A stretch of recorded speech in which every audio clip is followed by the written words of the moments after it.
నా సహోదరి ప్రాణేశ్వరి నీవు నా హృదయమును వశపరుచుకుంటివి. ఒక్క చూపుతో నా హృదయమును వశపరుచుకుంటివి. నీ హారములలో ఒక దాని చేత నన్ను వశపరుచుకుంటివి. చిన్న మాట ప్రార్థన చేద్దాం. అలాగే తలలంచని కళ్ళు మూసుకుందాం. కృపగల తండ్రి, ప్రేమగల నాయన, పరిశుద్ధుడైన దేవా, నమ్మదగిన వాడా, ఆశ్చర్యకరుడా, దేవా, నీ కృపను బట్టి మమ్మల్ని నడిపిస్తున్నందుకు వందనాలు. మా చేయి పట్టుకుని మమ్మల్ని నడిపిస్తున్న దేవా నీకు స్తోత్రం. ఈ మూలవాక్యమును చదివి వింటుండగా దేవా, మా బోధకుడు నీవే, నీకు స్తోత్రం. నీ వాక్కు పంపి మరలా బలపరచు. హృదయములో మరియ చేసిన పని మేము కూడా చేసుకోవడానికి నీ కృప, నీ సహాయం మెండుకు మాకు దయచేయి. ఉపవాది క్రియలేశ్వరంలో బంధించి శ్రేష్టమైన మెట్లకి మమ్మల్ని ఎక్కించమని యేసు పరిశుద్ధ నామమును బట్టి అడుగుతున్నాము తండ్రి. ఆమేన్.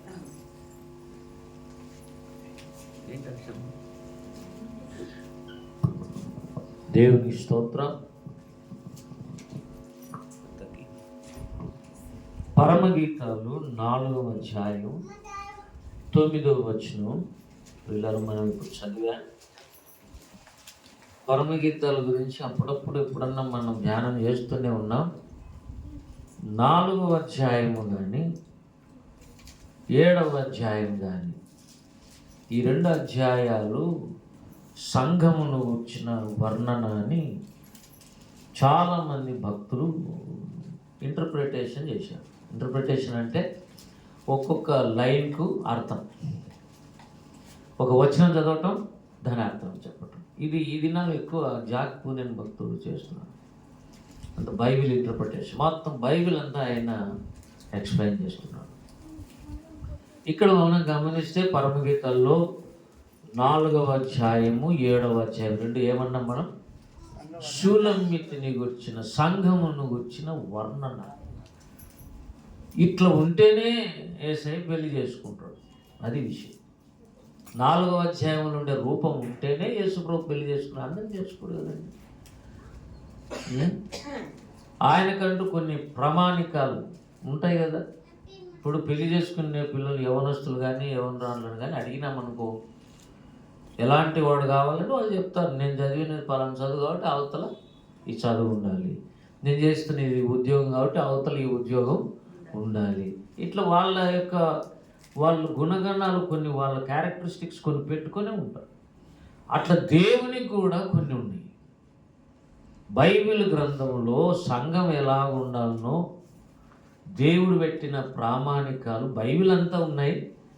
ప్రాముఖ్యంగా పరమగీతాలు, కావ్య గ్రంథాలు ఎక్కువ ఉన్నాయనేది మనం చెప్పుకున్నాం గతంలో కూడా. అయితే ఇప్పుడు 4వ అధ్యాయంలో షూలమ్మితి వర్ణన ఉంది, 7వ అధ్యాయంలో షూలమ్మితి వర్ణన ఉంది. అయితే దైవజనుడు గోపిగారని ఎక్స్ప్లెయిన్ చేసినప్పుడు వైజాగ్లో మొత్తం 8 వాల్యూమ్స్ ఉన్నాయి. చెప్పాను మీకు, ఎవరికైనా శ్రద్ధ ఆసక్తి ఉంటే మీరు ఒక రోజు దానికి కేటాయిస్తే మొత్తం వినొచ్చు, లేదా రోజుకు ఒకటన్నా వినొచ్చు. ప్రతిష్ఠించుకోవడం అంటే అదే. మరి ఎట్లా ఉపవాసం ఉండి గమ్మ కూర్చుంటావా? ప్రార్థన చేసుకోవాలని కూర్చొని బైబిల్ ధ్యానం చేసుకుంటూ కొద్దిసేపు ప్రార్థన, కొద్దిసేపు వాక్యం, మళ్ళీ ప్రార్థన చేసుకుంటే టైం గడిచిపోతుంది. లేకపోతే మనం అది ఈజీ గడపలు నేర్చుకోవాలి. అది కూడా దావీదుకైతే 23వ కీర్తనలో అంటాడు ఏమని, చిరకాలం నేను యెహోవా మందిరంలో. అంటే అది అంత ఇష్టమైపోయింది. ఎదిగినటువంటి భక్తుడు నిరంతర దివారాత్రాలు కావాల్సి ఉంటే మందిరంలో ఉండగలిగిన కెపాసిటీ ఉంది. బోరు కొట్టదు అతనికి, ఎందుకంటే అంతగా ఎదిగాడు. మరి హల్లెలూయా. అట్లనే ఇక్కడ 4వ అధ్యాయంలోనేమో షూలమ్మితి తల నుంచి కాళ్ళ వరకు వర్ణించాడని చెప్పాడు. అది ఒక సూత్రం, పట్టుకోవాలి దాన్ని. అధ్యాయాన్ని మనం షూలమ్మితిని ఎలా వర్ణించాడు? తల మొదలుకొని కాళ్ళ వరకు వర్ణించాడు. అట్లనే 7వ అధ్యాయంలో కూడా కాళ్ళు మొదలుకొని తల వరకు వర్ణించాడు. రివర్స్ అన్నమాట. ఎక్కడ స్టార్ట్ చేశాడు?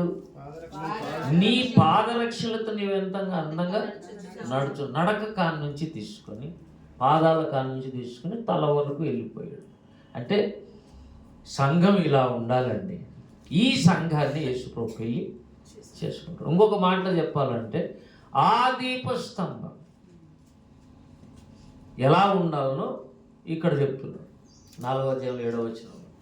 కాబట్టి సంఘం ఎలా ఉండాలి, నేను ఎలా ఉండాలి, ఎట్లుంటే యేసుప్రభుకి ఇష్టం అవుతుంది, ఎట్లుంటే దేవునికి ఇష్టం కాదు అనే విషయాలు మనం జాగ్రత్తగా ధ్యానం చేయాలి. ఇక్కడ చూస్తే 4వ అధ్యాయంలో ఏ వచనం చదివాం మనం? 9. నా సహోదరి ప్రాణేశ్వరి. అసలు పరమగీతాల్లో మనం అర్థం చేసుకోలేని విషయం ఏంటంటే ప్రాణేశ్వరి అయితే సహోదరి కాదు, సహోదరి అయితే ప్రాణేశ్వరి కాదు. కానీ రెండు ఉండగలిగిన స్థితి సంఘానికి ఉంది. ఎందుకంటే ఆయన జ్యేష్ఠుడైతే మనం జ్యేష్ఠుల సంఘం కాబట్టి సహోదరి. హల్లెలూయా. అట్లనే ఆయన ప్రాణం పెట్టాడు కాబట్టి ఈమె కోసం ఈమె ప్రాణేశ్వరి. సంఘం ఆయన వధువు సంఘం కదా, వధువు సంఘం అని ఉంది. షూలమ్మికి ఆయన చేసుకోబోయే ప్రధానం చేసుకున్నటువంటి స్థితిలో ఏముంది. అందుకే అన్నాడు కొరింథీ పత్రికలు 11వ అధ్యాయంలో 3వ వచనంలో ఏమండి చూడండి, ఒక్కడే పురుషునికి ప్రధానము చేశానని చెప్తాడు. కొరింథీయులకు రాసినటువంటి పత్రిక చదువు, రెఫరెన్స్ చెప్పి చదువు. 2వ కొరింథీ 11:2 చదువు. దేవాసక్తితో ఏం ఆసక్తి ఉందండి పౌలుకి? అత్యాసక్తి కూడా కాదేడా. గమనించాలి మనం. సంఘానికి అత్యాసక్తి ఉంటేనే భూమి కంపించింది ప్రార్థనలో. ఇది ఆసక్తి కాదు, ఆసక్తి కాదు, ఇది దేవాసక్తి. దేవునికి సంబంధించిన ఆసక్తి పనిచేసింది ఇక్కడ. దేవాసక్తితో మీడల ఆసక్తి కలిగి ఉన్నాను. ఎందుకని మీరు అడిగితే నేను చెప్తాను. ఏమని తెలుసా? పవిత్రురాలైన కన్యకగా ఒక్కడే పురుషుని కనగా క్రీస్తుకు సమర్పించవలెనని మిమ్మల్ని ప్రదానం. అంటే ఒక పరంగా పౌలు పెళ్లి పెద్ద.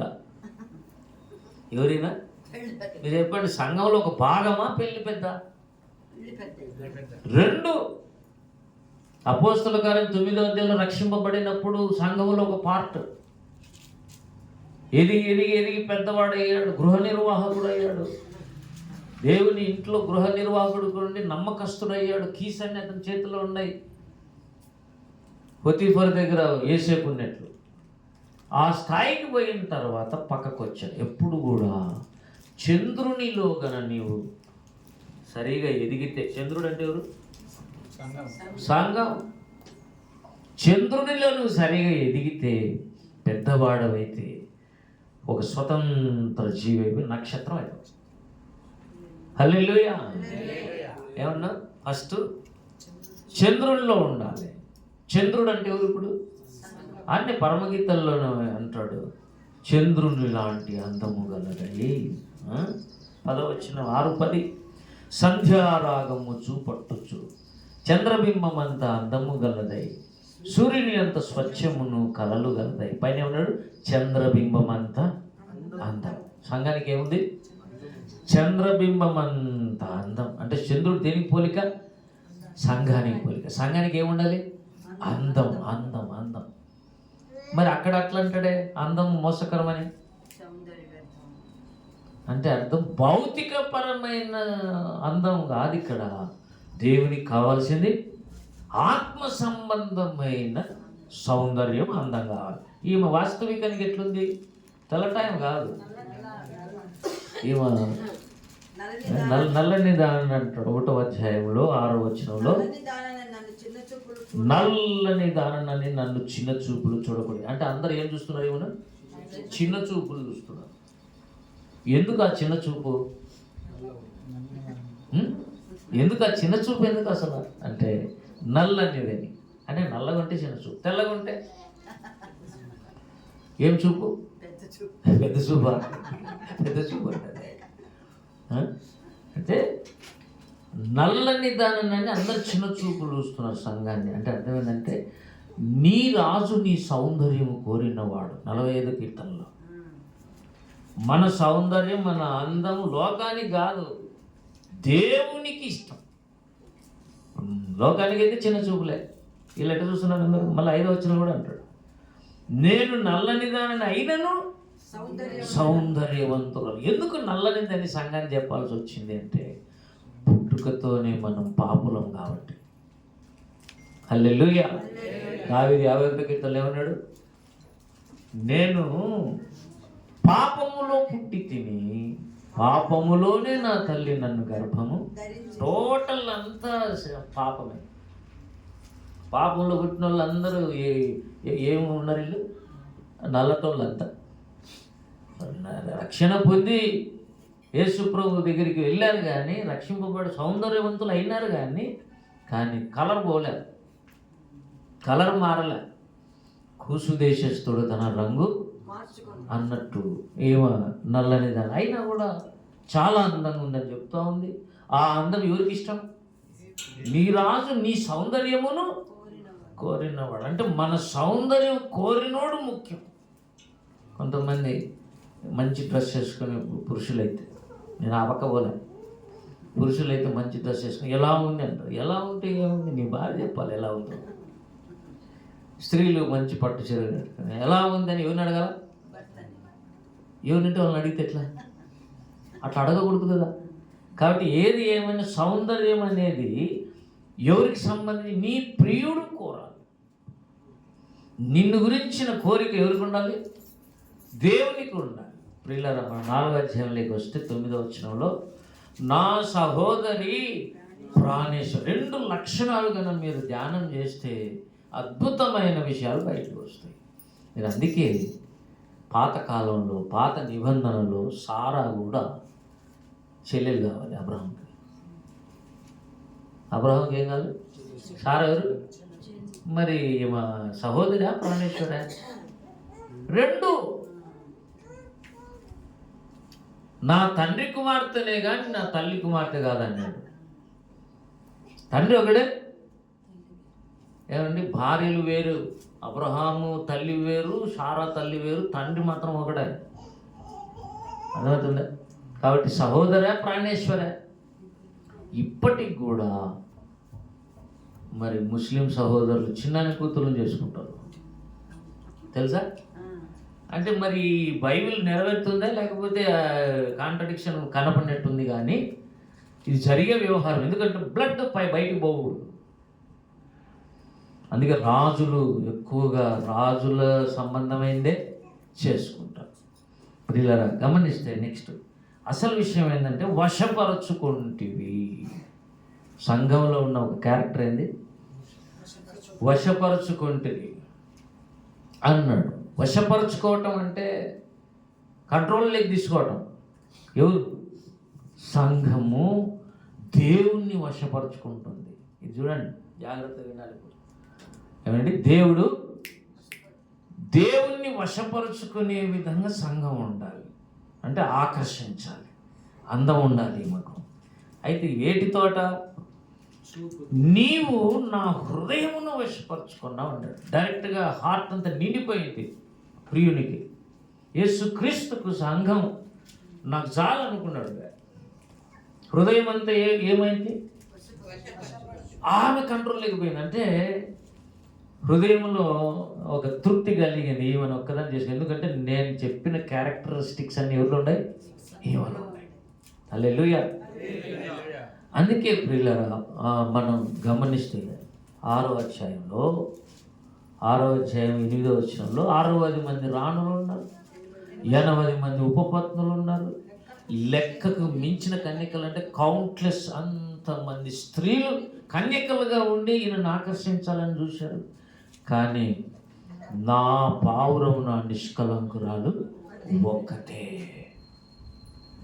ఈమె మాత్రమే వశపరచుకోవడానికి కారణాలు ఉన్నాయి. ఆమె ఎవరట? నిష్కలంకురాలు. హల్లెలూయా. అక్కడ ఏమో కొన్ని లక్షణాలు ఉన్నాయి, ఇక్కడేమో కొన్ని. అక్కడ హృదయాన్ని వశపరచుకోవడానికి కారణం ఏంటంటే, ఎప్పుడు కూడా బాగానండి, కళ్ళ ద్వారా మనకు అన్ని సిగ్నల్స్ హృదయంలోకి పోతాయి. చెవుల ద్వారా పోతాయి.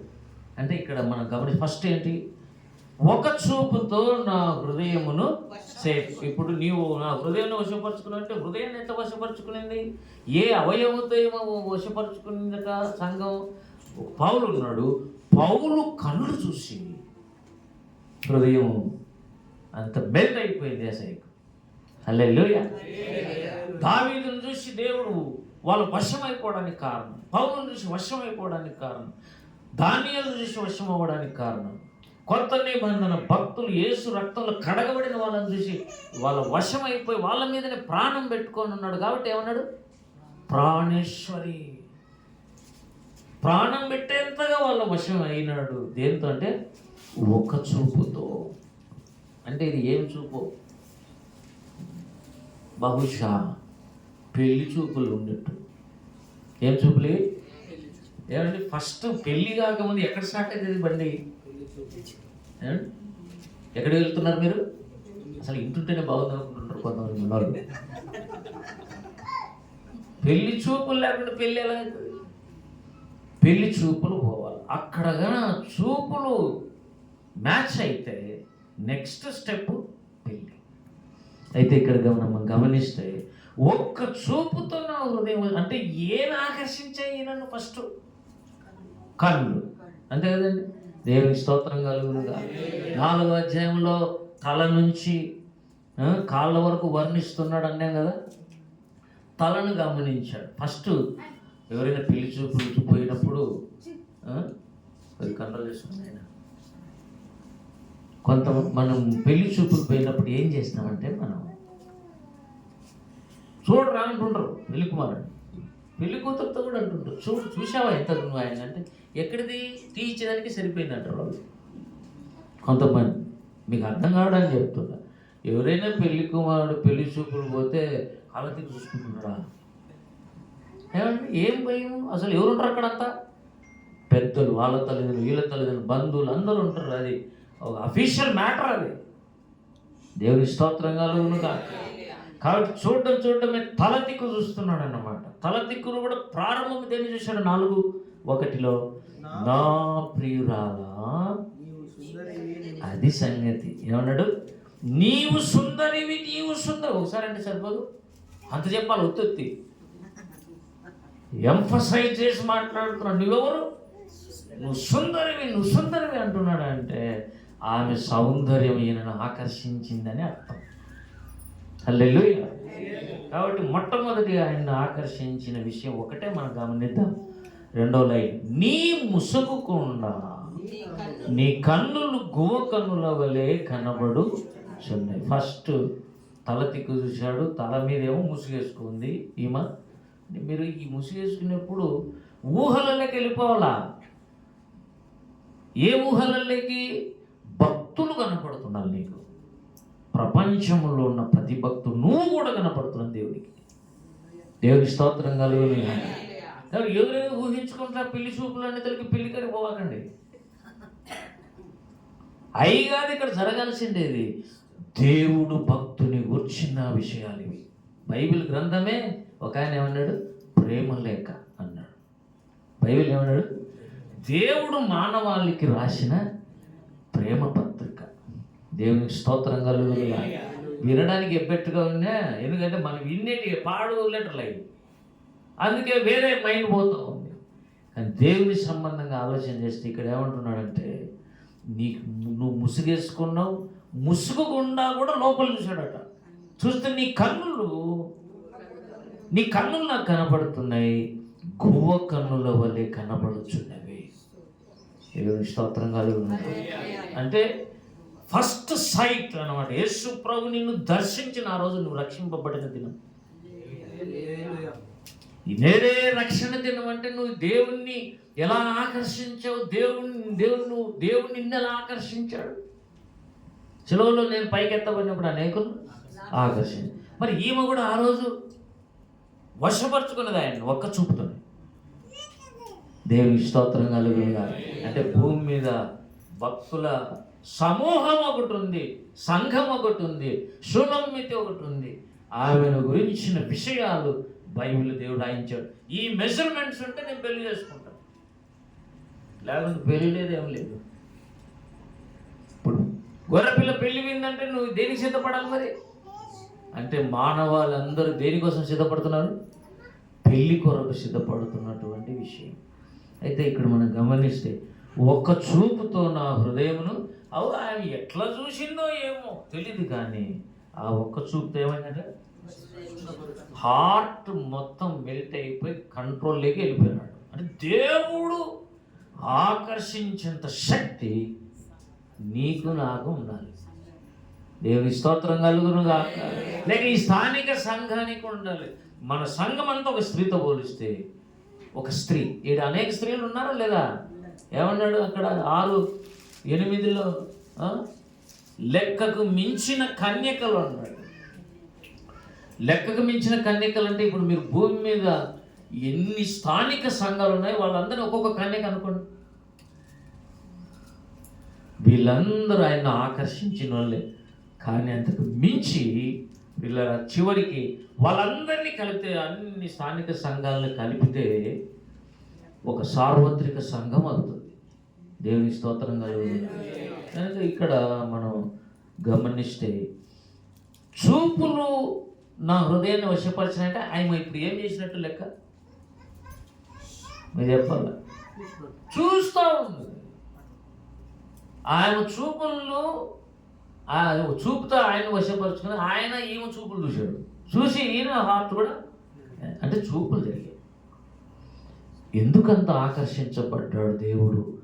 నిన్ను చూసి, నన్ను చూసి, భక్తులను చూసి, పౌలు లాంటి వ్యక్తులను చూసి. అంటే ఇక్కడ చెప్తున్నాడు, నీ కన్నులు గువ్వ కన్నులు. అది దేవుని స్తోత్రం కలుగునుగా. గువ్వ అంటే గువ్వ ఒకటి ఉంది, పావురం ఒకటి ఉంది. గువ్వలు ఉన్నాయి, పావురాలు ఉన్నాయి. రెండు ఒకటే జాతికి సంబంధించినవి. కానీ పావురము కొద్దిగా కలర్ వేరుగా ఉంటుంది, గువ్వ కలర్ వేరుగా ఉంటుంది. కానీ రెండు ఒకటే జాతికి సంబంధించినవి. గుడుగుడు గుడుగుడు గుడుగుడు అంటుంటాయి, తెలుసా? మీ కన్నులు ఎలా ఉన్నాయి? గువ్వ కన్నులు. ఇప్పుడు గువ్వ కన్నులు అంటే, గువ్వ అంటే పావురం, పావురం అంటే పరిశుద్ధాత్మ దేవుడు. దేవుని స్తోత్రం కదా. గువ్వ కన్నులు, గువ్వ అంటే పరిశుద్ధాత్మ దేవుడు. ఆయన కన్నులు అంటే పరిశుద్ధాత్మ దేవునికి ఏ కన్నులు ఉన్నాయో ఆ కన్నులు నీకున్నాయి. దేవుని స్తోత్రం కదా. దేవునికే సాక్షాత్తు ఏ దృష్టితో చూస్తాడు? దైవ దృష్టితో. నువ్వు కూడా అదే దృష్టితో చూస్తే నిన్ను పెళ్లి చేసుకుంటాడు. దేవుని స్తోత్రం కలుగునుగా. అంటే మన దృష్టి మారాలి. ఏం మారాలి? మన దృష్టి మారాలి. కింది నుంచి చూస్తే అన్ని పెద్దగానే కనపడుతున్నాయి, కానీ పైకి పోతూ కిందికి చూస్తే అన్ని చిన్న చిన్నగా. అంటే నీ దృష్టి మారాలి. దేవుడు నీ కన్నులను తాకాలి, నీ కళ్ళు తెరవబడాలి, నీ గుడ్డితనం పోవాలి. ఆశ్చర్యమైన సంగతులు చూసినట్టు నీ కన్నులు తెరవబడాలి. ఆ కన్నులు గువ్వల కన్నులు కావాలి. పరిశుద్ధాత్మ దేవుడు ఎట్లా చూస్తాడో నువ్వు అట్లా చూసే కాటికి వస్తే అప్పుడు దేవుని వశమైంది. దేవుని స్తోత్రం కలుగునుగా. ఇప్పుడు చెప్దాం. హెచ్కేల్ గ్రంథంలో అంటాడు, నేను ఆత్మవశుడనయ్యి కదండి. చూడండి, హెచ్కేల్ గ్రంథం, హెచ్కేల్ 37 మొదటి వచనం. యెహోవా హస్తం.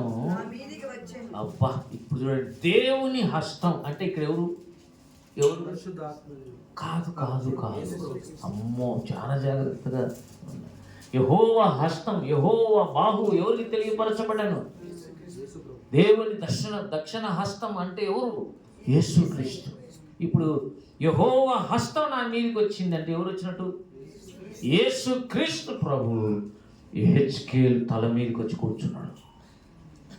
దేవుని స్తోత్రం కలుగునుగా. అట్లా కూర్చుంటాను. నేను ఆత్మవశుడనై ఉండగా నేను ఎవరు కంట్రోల్లోకి పోయినాను? హెచ్కేల్ పరిశుద్ధాత్మ కంట్రోల్లోకి వెళ్ళిపోయాడు. దేవుని స్తోత్రం కలుగునుగా. వశుడు అవడం అంటే అర్థం పూర్తిగా ఆధారపడ్డం, ఎత్తుకొని పోవడమేగా. అందుకే ఏమన్నాడు అక్కడ? యెహోవా నన్ను తోడుకొని పోయి ఏమంటే ఆత్మవశుడైతేనే దేవుడు ఏం చేశాడు? ఇప్పుడు చెప్పండి, యెహోవా హస్తం అంటే ఎవరు?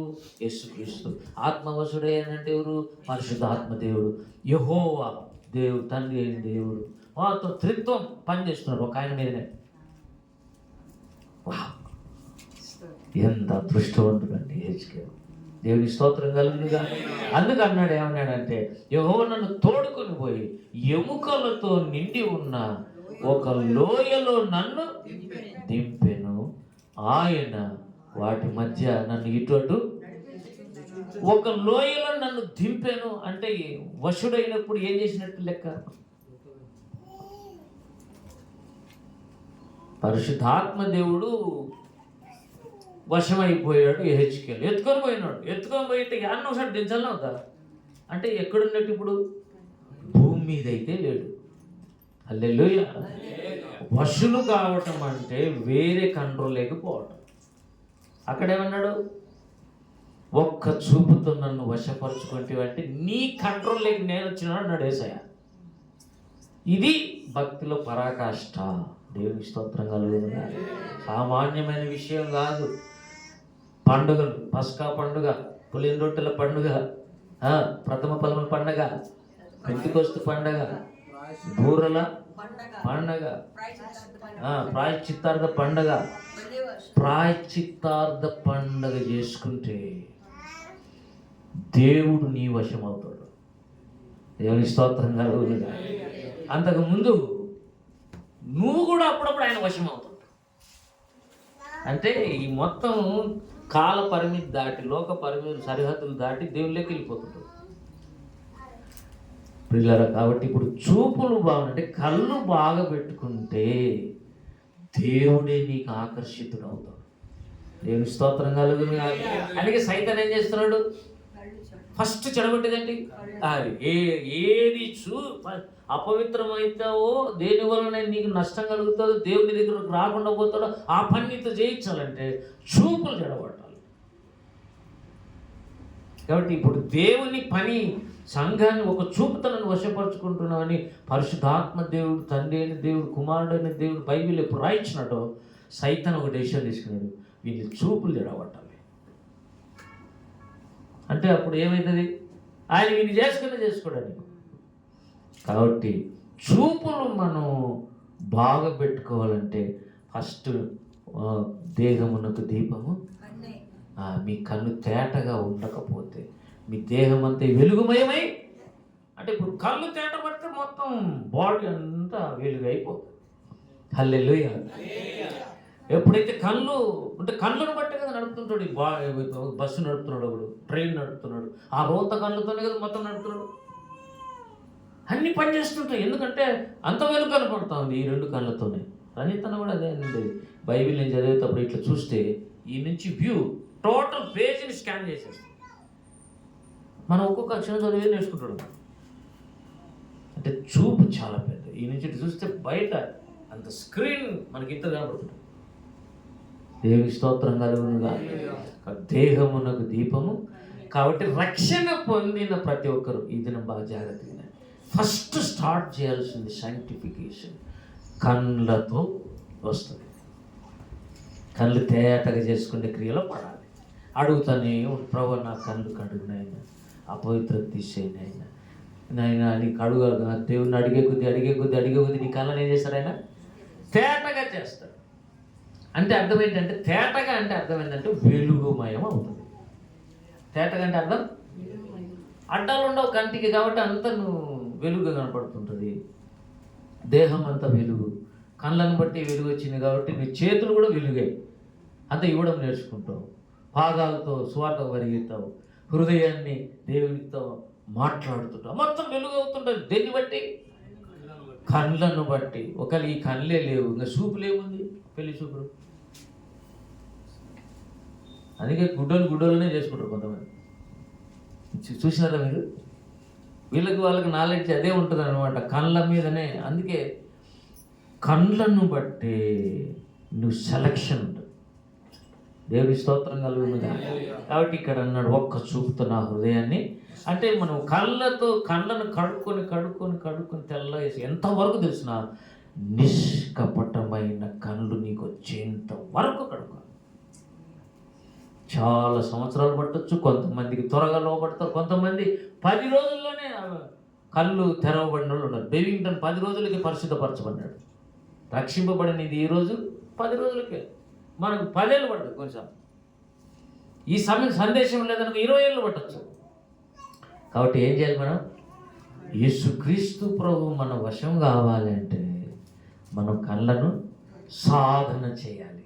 దేవభక్తి విషయంలో మీకు మీరే సాధన చేయాలి.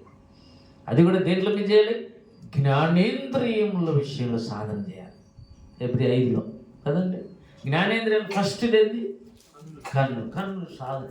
మనకు 12 దేశాల నుంచి సైతం ఏమంటాడంటే టిఫిన్ ఏంటి, మధ్యాహ్నం భోజనం ఏంటి, మన ఉద్యోగం ఏంటి, మనం ఎంత సంపాదిస్తాం, ఈ మైండ్లో పెట్టే తల్లికే చేయాల్సిన సాధన పోతాం. అందుకే అంటాడు, ఆ ఆత్మానుసారులైన వారి మనస్సు జీవము సమాధానం. హల్లెలూయా. రోమ 8 ఏమన్నాడు? ఆత్మానుసారమైన మనస్సు జీవమును సమాధానం ఇస్తారు. జీవం లేదు, సమాధానం లేదంటే మన మనస్సు ఏమైనట్టు?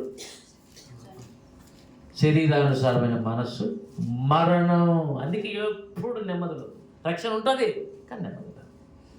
కానీ ఇక్కడ షూలమితి ఎంత ఇక ఎదిగిందంటే ఆయన కళ్ళు అద్భుతంగా ఉన్నాయి. దేవునికి కళ్ళను చూసే ఇంక సార్లు అనుకున్నాడు. మళ్ళీ ముక్కు, మూతి, చేతులు కథ మళ్ళీ చూద్దాం. ఆ కళ్ళు కూడా ఎలా ఉన్నాయంట? ఎగ్జాక్ట్ గువ్వ కన్నులు. గువ్వ అంటే పరిశుద్ధాత్మ దేవుడు. పరిశుద్ధాత్మ దేవుని కన్నులు ఎలా ఉన్నాయో ఎగ్జాక్ట్ సంఘం కన్నులు కూడా అలాగే కనపడుతున్నాయి యేసు ప్రభువుకు. దేవుని స్తోత్రం కలుగునుగా. ముందు పరిశుద్ధపరచబడి కళ్ళు అంతా అయిపోయినాక, అభిషేకం పొందినాక పరిశుద్ధాత్మ దేవుడు లోపలికి వచ్చి కళ్ళని క్లియర్ కట్ చేసి ఆ కళ్ళను దేవుడు లాగేసుకుంటాడు, వశం తీసుకుంటాడు ఆయన. అప్పుడు ఇర్మియా 9:1 జరిగినట్టు జరుగుతుంది.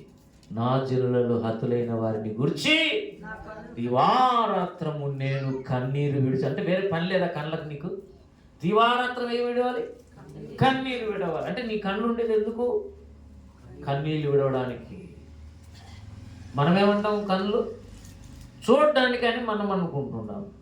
కానీ భక్తులు ఎదిగే కలిగి ఆడిపోయిన వాళ్ళు ఇర్మియాను కానీ అడిగితే, నేను రాత్రింబవళ్ళు దివారాత్రాలు నేను కన్నీళ్లతోనే ప్రార్థన చేస్తుంటాను. ఎంత నా తల జలమయముగాను, నా కళ్ళు కన్నీళ్ళ ఊటలైపోయేంతగా, నా జనులు చచ్చిపోయి హతులైన వాళ్ళు మళ్ళీ బ్రతికేంత వరకు నేను కన్నీళ్లు కారుస్తూనే ఉంటానంటే ఈ కన్నులు ఏం కన్నులువే? పరిశుద్ధాత్మ దేవుని కన్నులు, గువ్వ కన్నులు. అందుకే యేసు ప్రభువుకు ఈ వశుడైపోయాడు. హల్లెలూయా. వినండి కొద్దిసేపు ఏమంటున్నాడు ఆయన? కన్నీళ్ళ ప్రార్థన రియల్గా ఎవరి దగ్గర ఉంటాయో వాళ్ళకు వశుడు అవుతారు. ఇప్పుడు మీరే చెప్పండి, పాపాత్మురాలు అయిన స్త్రీ కన్నీళ్ళతో ఆయన పాదాలు కడిగింది. ఆయన ఏమన్నా మాట్లాడిందా? మాటలు ఉన్నాయా? చూపులే. కన్నీళ్లు కార్చిందంతే. ఆయన సమాధానం గలదని చెప్పిన వశమైపోయినాడు అంతే. పాపాత్మురాలైన స్త్రీకి తను వశం చేసుకున్నట్టు అయిపోయింది. సమరయ స్త్రీకి తను వశం చేసుకున్నట్టు అయిపోయింది. వ్యభిచారంలో పట్టబడిన స్త్రీకి కూడా నీ పాపలు క్షమించబడి నేను ఎన్నడూ మళ్ళీ పాపం చేయొద్దు. ఆమె ఎట్లా చూసిందంటే, అందరూ రాళ్ళతో కొట్టున్నారు ప్రభా, అందరూ నువ్వు కొట్టచ్చు, ఎందుకంటే నువ్వు దేవుడు, అంటే నేను కూడా నిన్ను శిక్షింపను ఇక మీదట ఎప్పుడు నువ్వు అంటనే ఈమె ఎంతగా ఆకర్షించబడిందో చూడు. హల్లెలూయా. దేవుని చేత ఆకర్షించబడాలంటే ముందు కళ్ళను ఎక్కువ సాధకం చేయాలి. నీ దృష్టి, నీ అభిప్రాయం. దృష్టి అంటే ఏంటంటే నీ అభిప్రాయం ఏంటి అని అడుగుతారు కొన్నిసార్లు. ఇప్పుడు పెళ్లి చూపులకు వచ్చి పెళ్లి చూపులు చూసినాడు పెళ్లి కొడుకు, నువ్వు చూసిన అమ్మాయి నచ్చిందా అనేదానికంటే ఇంకో పదం వాడతారు, నీ అభిప్రాయం ఏంటి అంటే నువ్వు చూసావు కదా, ఆ చూపుకు విలువేంటి? అదే ఇంకే పెళ్లి చేసుకోవడం, అది నీ అభిప్రాయం. దేవుని దృష్టి నీకు రావటమే. హల్లెలూయా. ఇప్పుడు దేవుని కళ్ళు నీ కళ్ళు అయిపోతే దేవుడు ఎటు చూస్తుంటావు, నువ్వు అటు చూస్తుంటావు. ప్రతి విషయంలో నువ్వు అటు చూస్తుంటావు. ఇర్మియా కన్నులు అయితే అక్కడ అట్లా చూస్తుంది. ఎట్లా? జనులలో హతులైన వారిని దివారాత్రం కన్నీరు విడిచే కళ్ళు అయిపోయినాయి. అంటే ప్రార్థనకు డెడికేట్ అయినటువంటి కన్నీళ్లు కలిగిన కళ్ళు ఇరిమియా. అట్లనే శిష్యుల కళ్ళు ఉన్నాయి. యోహాను 4లో చూడండి మాట. యోహాను 4లో, యోహాను సువార్త 4వ అధ్యాయంలో యేసు ప్రభు ఒక విషయం చెప్తున్నాడు. వీళ్ళారా 35, ఇంకా 4 నెలలైన తర్వాత కోతకాలం వచ్చునని మీరు చెప్పుదురు కదా, ఇదిగో మీ కన్నులెత్తి పొలములను, మామూలు కళ్ళు అయితే 24 గంటలు వేరేటి చూస్తుంది. వీళ్ళకున్న కళ్ళు పొలములను చూచే కన్నులు. హల్లెలూయా. అంటే ఏంటి? ఏమండి, ఏం పొలాలు ఇవి? సువార్త పొలములు. నశించిపోయే జనాలు ఎక్కడెక్కడ ఉన్నారు వాళ్ళని చూసుకుంటూ ఉండే కన్నులెత్తి వీళ్ళు, ఈ శిష్యులు ఎవరిని చూడాలంట? పొలములను చూడుడి. ఈ కళ్ళు ఏం కళ్ళు? పొలాలను చూసే కళ్ళు. ఏమన్నాడు అక్కడ? పొలమా పొలములను చూడుడి అన్నాడంటే నాది, నా పొలం, నా సంఘం, మా ఊరు, నా బంధువులు, నా స్నేహితులు. నీ పొలం వేరే పొలం, నీ పొలం వేరే పొలం, నీ పొలం వేరే. పొలములను చూడండి. ఎవరి పొలాలు వాళ్ళు చూడండి. టోటల్గా చెప్పాలంటే ఈ లోకమే ఒక పొలం. దేవుని స్తోత్రం కలుగునుగా అంటాడు కదా ప్రియులారా. మత్తయి సువార్త 13లో ఉపమానం గురించి చెప్పేటప్పుడు పొలములను గురించి మాట్లాడుతూ ఆయన ఉపమానంలో లోకమనే పొలము, లోకమనే. దేవుని స్తోత్రం. మత్తయి సువార్త 13వ అధ్యాయం. ఒక్క నిమిషం బిడ్డ, నేను చెప్తాను.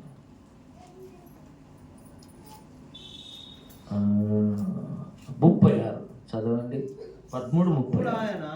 అప్పుడు ఆయన జన సమూహములను పంపివేసి ఇంటిలోనికి వెళ్ళగా ఆయన శిష్యులు ఆయన యొద్దకు వచ్చి పొలములోని గురుగులను గురించి ఉపమానము మాకు తెలియజెప్పమన్నది. మంచి విత్తనం విత్తువాడు మనుష్య కుమారుడు. పొలము లోకం. అదొక్క పాయింట్. పొలము లోకమే ఒక పొలం. అక్కడేమో పొలాలను చూడమన్నాడు. ఇప్పుడు మొత్తం అంతా లోకమే ఒక పొలం. బాగా తెలుసు, మన రైతులు బాగా తెలుసు ఈ పొలాలు కాదు.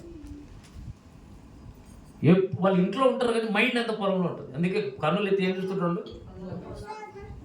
ఆడెట్లుంటుంది, ఆడెట్లుంటుంది, నీళ్ళు పట్టినా లేదా, చెట్టు వాడిపోయిందా, పచ్చగా ఉందా, అయితే వస్తుందా, కోతకు వస్తుందా, కోత కాకపోతే ఎట్లా వర్షం వస్తే ఎట్లా కోత మునిగిపోతుందేమో. పొలములను చూచే కన్నులు గువ్వ కన్నులు.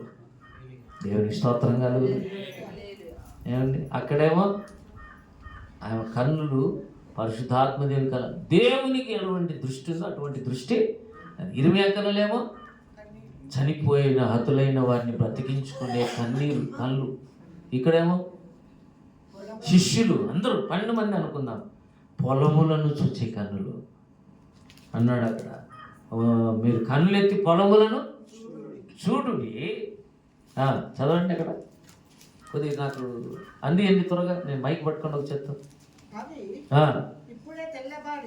ఇప్పుడే తెల్లబారి కోతకు వచ్చి ఉన్నవని మీతో చెప్పుచున్నాను. అంటే వీళ్ళు చూస్తే బాగా గమనించండి, ఇంకా 4 నెలలు పడుతుంది అన్నారు. కానీ యేసు ప్రభు అంటాడు ఇప్పుడే అది తెల్లబారింది అన్నాడు. అంటే యేసు ప్రభు కన్నులేమో ఈ కోతకు వచ్చేసినాయని చెప్తున్నాడు. శిష్యులు ఇంకా 4 నెలలు పడుతుంది అనుకుంటే కాదు, ఇప్పుడే వచ్చేసినాయి. తెల్లబారిన పొలములు చూచి తెల్లవారక ముందే లేచి ఉల్లము దేవుని ఆత్మతో నిండగా, ఉల్లము దేవుని ఆత్మతో నిండగా, ఉల్లాసముతో చల్లడి వారిని చెడి వారిని పంపుము దేవా, పనివారలను పంటను కోయుటకు, నేడు పంటను కోయుటకు. హల్లెలూయా. మనం బైబిల్ చదువుతున్నాం, మన కళ్ళకు కనపడలే, కానీ ఓజే స్మిత్ 18 సంవత్సరాలకే అలస్కాలో అతడు 1 సంవత్సరం ప్రార్థనలు ఉన్నప్పుడు ప్రపంచం అనే పొలాన్ని చూశాడు. దేవుని స్తోత్రం. ఇప్పుడు పొలం అంటే లోకంలో ఎన్ని దేశాలు ఉన్నాయి? దగ్గర 195 ఆథరైజ్డ్ కంట్రీస్ ఉన్నాయి. మిగిలిన కొన్ని ఉన్నాయి, ఇవాళ వేసుకునే 220, 230 వరకు వేసుకున్నారు. మొత్తం లోకమంతటినీ చూశాడు. అంటే హృదయం ఏమైంది? విశాలపరచబడింది. దేవుని కనులు ఇతనికి వచ్చాయి. దేవుని స్తోత్రం కలుగును కాదు. ఇప్పుడు చెప్పండి, ఈ కనులను చూస్తే ఆయన వశం కాడు. మరి ఓజే స్మిత్ కనులను చూసినప్పుడు అతను అనుకున్నాడట, ప్రభా, ప్రపంచం అనే పొలము నేను దున్నుతాను, నాకు శక్తి దయచే ప్రభా అని ప్రార్థనలు చేసి చేసి దర్శనం పొందుకొని తర్వాత కాలంలో సేవ చేశాడు. దాదాపు 80 దేశాలలో 400 మంది మిషనరీలను పంపించాడు ఒక్కడే. దేవుని స్తోత్రం.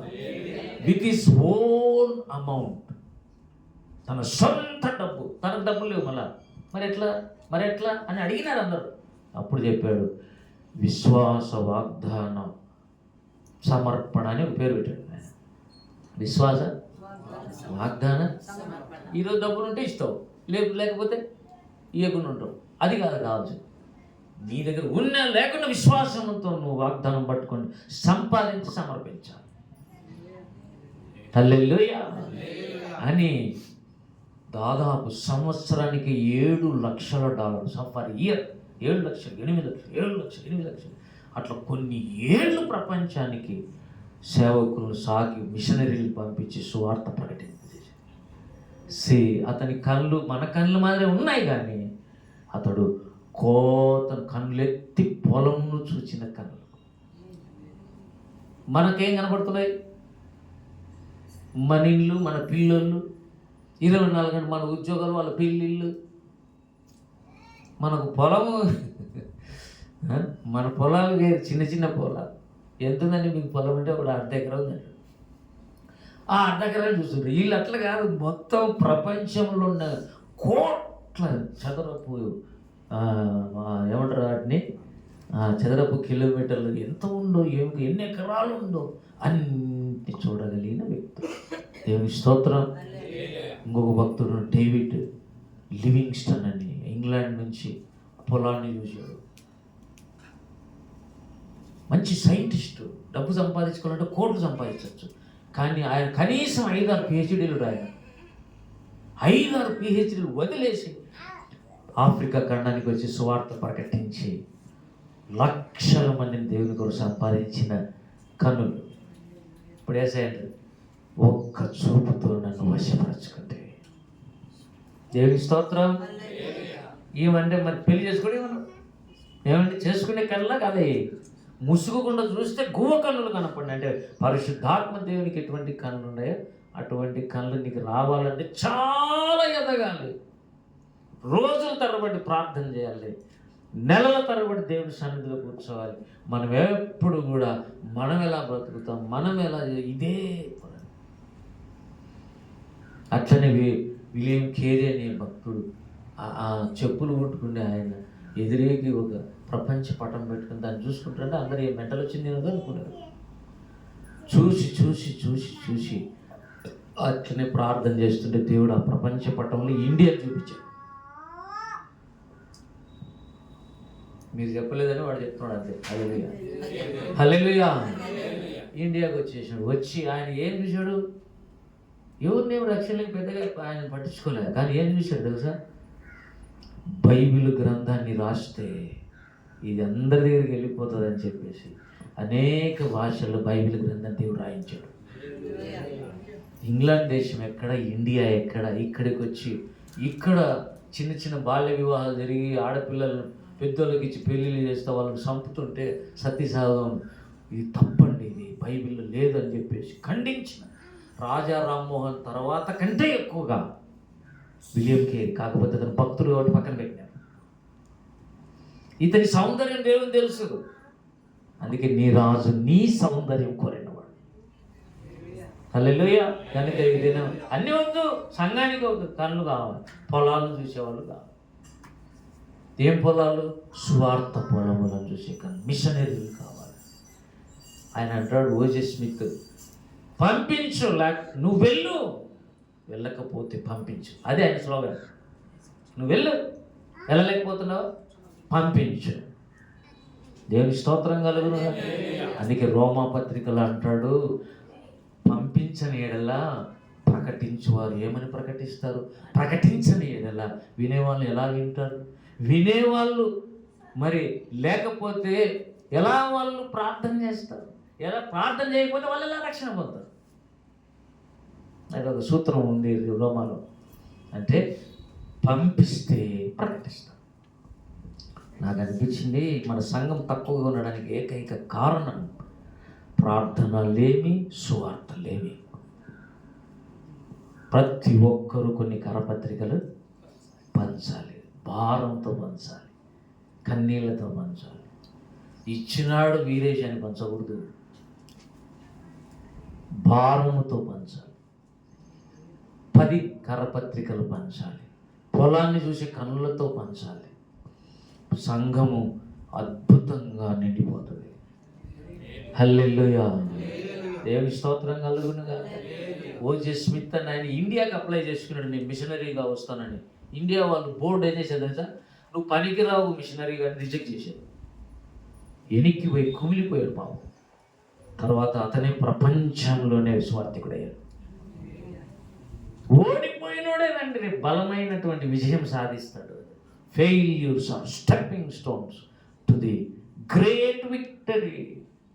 ఓడిపోయినోనికి అర్థమైనట్టు ఇప్పుడు గెలిచేవాడికి సరిగా అర్థం కాదు. ఓడిపోయినోనికి తెలుసు ఎలా గెలచాలనో, అనుభవం ఏంటో. దేవుని స్తోత్రం.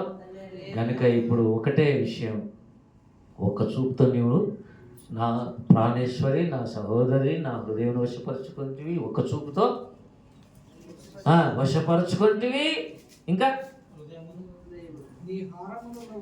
నీ హారములలో ఒకదాని చేత, అంటే ఈ మెడలో ఉండే దండ కూడా చూసినాడని అర్థం. చూసారా దేవుడు ఎట్లా గమనిస్తున్నాడు? నువ్వు బంగారు తెచ్చుకునేవా, ఇతరు తెచ్చుకునేవా అనేది కాదు. ఇలా నీ మెడలో ఒక దండ ఉండాలి, ఆ దండ చేత దేవుడు ఆకర్షించబడాలి. ఏంటి ఆ దండ? అది చాలా ఉన్నాయి అన్నీ అన్నాడు. ఏమన్నా మళ్ళీ ఉండాలి, బాగా గమనించండి. నీ హారములలో అంటే ఈమెకు చాలా హారాలు ఉన్నాయా లేవా? మీకు కూడా ఉంటాయి, లేదు అందరికీ ఉంటాయి, కనీసం ఒకటి ఉంటుంది లాస్ట్కి. చాలా హారములు ఉన్నాయి, దాంట్లో ఒకటి ఆయన దేవుణ్ణి ఆకర్షించింది. చూపే కాదు, ఆయన మెడకాటికి వచ్చినాడు. ఎక్కడికి వచ్చినాడండి? పెళ్లి చూపులలో కళ్ళు ఒకటే చూసి పెళ్లి చేసుకోలేనా, ఇంకోటి ఏం చేశాడు? అందుకే అంటాడు నీ మెడ ఎంత అందంగా ఉంది అన్నాడు. చూడండి పరమగీతాల్లో, ప్రియులారా, పరమగీతాల్లో 4వ అధ్యాయము 4వ వచనం, జయ సూచకముల నుంచుటకై దావీదు కట్టించిన గోపురముతోను 1000 డాలులు శూరుల కవచములన్నీ వేలాడు ఆ గోపురముతోను నీ కందరము సమానం. కందరం అంటే మెడ. ఏంటండి కందరం అంటే? మెడ. నీ మెడ ఎట్లుందంటే జయసూచకం.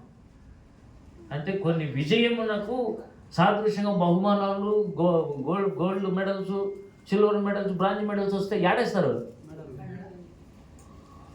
దేవుని స్తోత్రం కలుగును గాక. ఇవన్నీ దావీదు విజయములతో, ఎంత దావీదు విజయాలకు ఎంత విజయ గర్వం ఉందో, ఆ గోపురం ఎంత సమానమో నీ మెడ అట్లుంది అన్నాడు. ఎంత లోతులకి నాకు తెలియదు, కందరం అంటే నాకు తెలియదు. ఓపెరని చెప్తుంటే విని నేను ఆశ్చర్యం.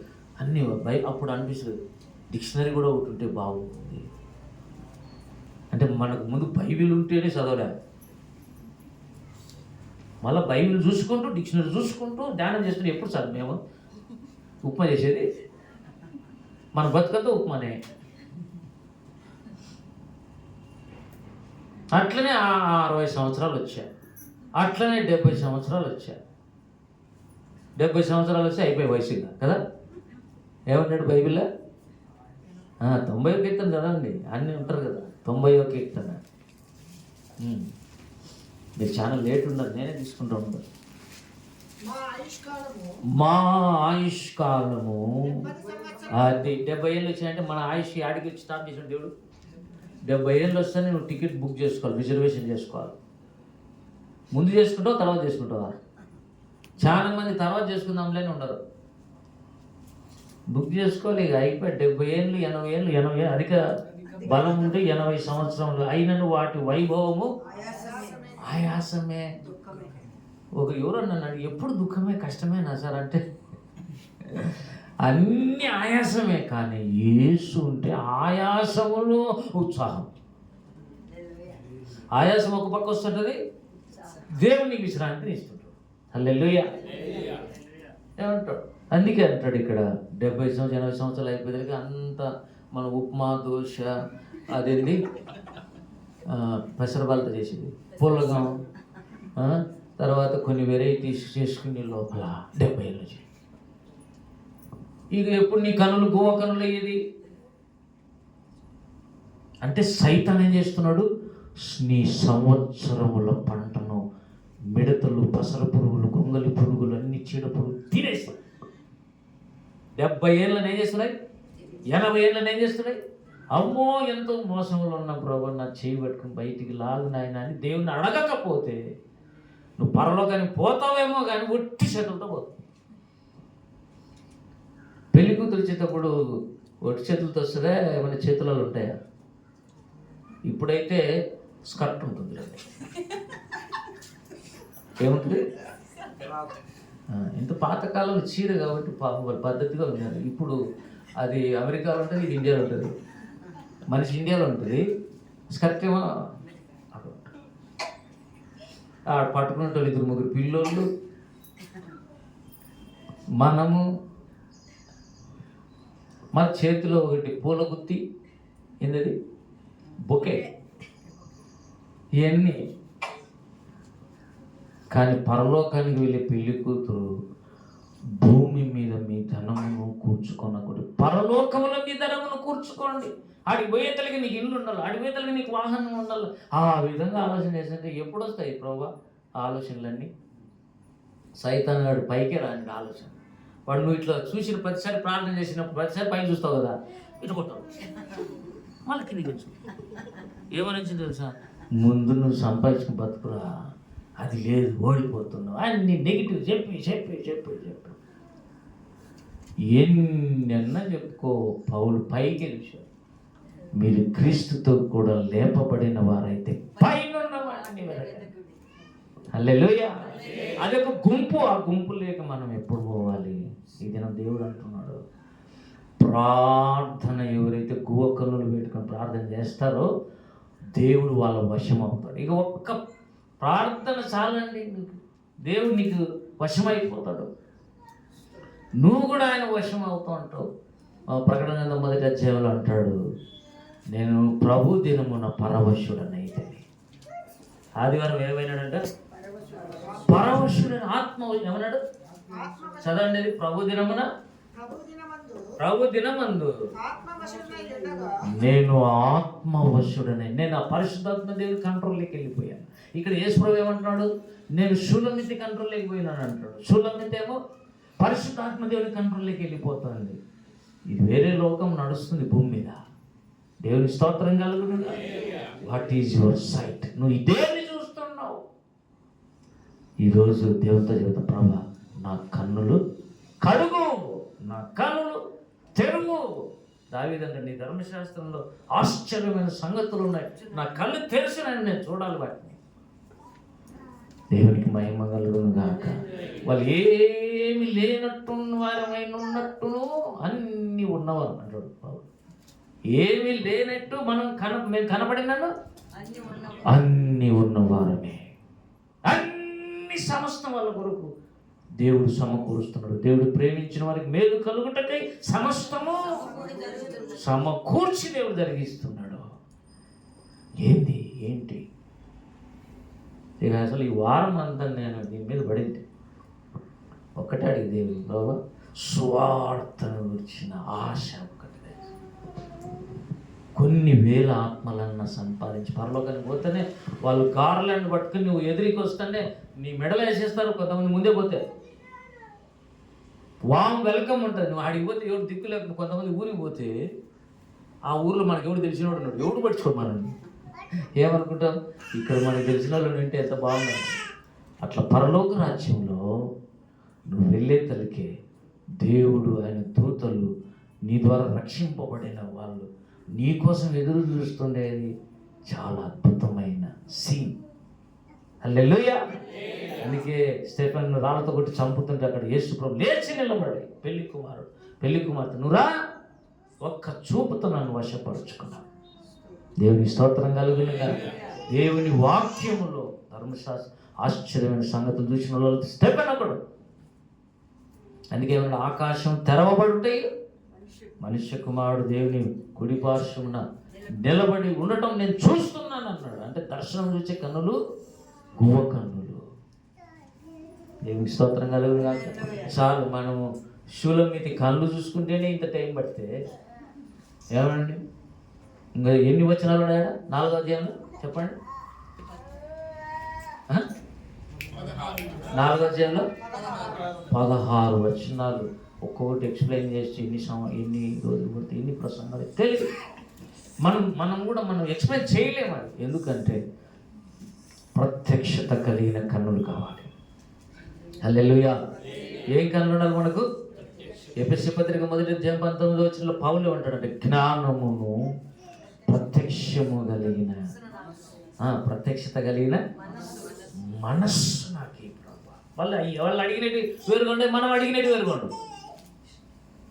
ఏమడుగుతున్నావు? నేను చెప్తున్నాను, నువ్వు దేవుని విషయాలు అడుగుతూ వెళ్తే మీ ఇల్లు సెట్ అవుతుంది.